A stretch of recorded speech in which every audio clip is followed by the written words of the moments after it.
My name is Clifford White. I'm a JTech student, and today we're going to do a vehicle brake inspection. We're starting from the driver's side and working our way around the vehicle. Now, as you can see, we've already got the tires off and have the caliper exposed.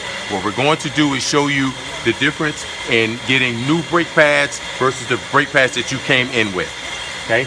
Now, the bolts are already off the caliper, so what I'm going to do, I'm going to slip it off very gingerly.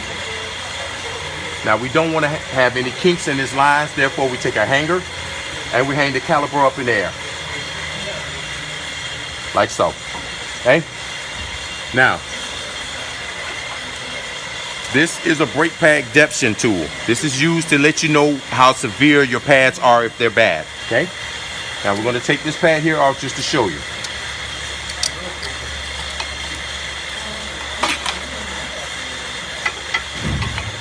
Okay?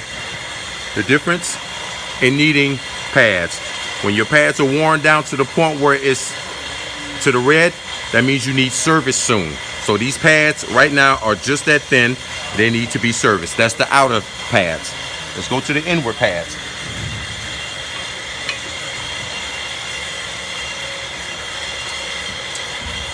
Here again, the same thing. Measuring them, and you can, as you can see, they're right at the service soon mark. So these are going to need to be serviced soon. Or replaced rather.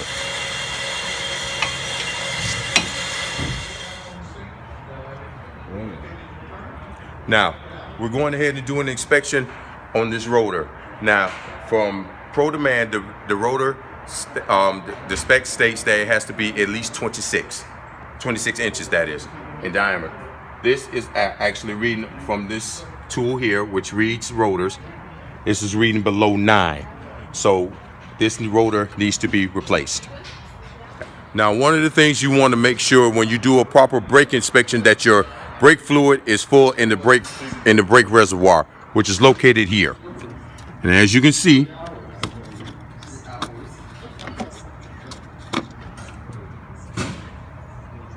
it is full.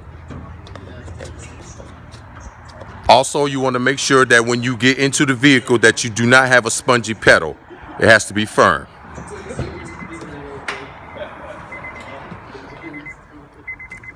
And as you can see, we have a firm pedal.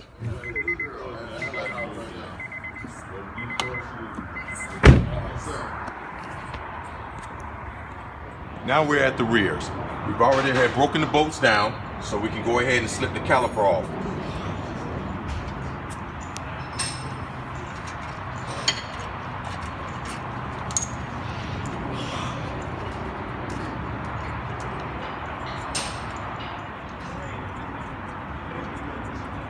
Okay. Now we got the bolts off the caliper. We'll go ahead and slip it on off. Okay. We have a wire hanger here, so we can hold the calipers up in the air so that way the lines don't get kinked or get a nick in them or any type of damage. Just find a nice little spot to hang them on. There. Now we're going to inspect these pads. And as you can see, the pads are pretty decent. But we're going to go ahead and do an inspection on these real quick.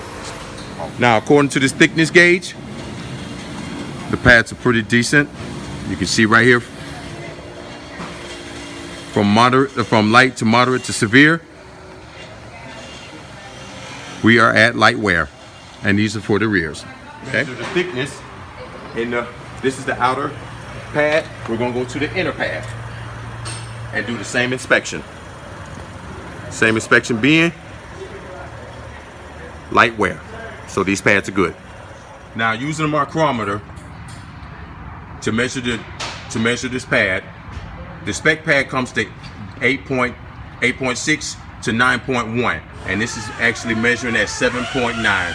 So this rotor needs to be replaced.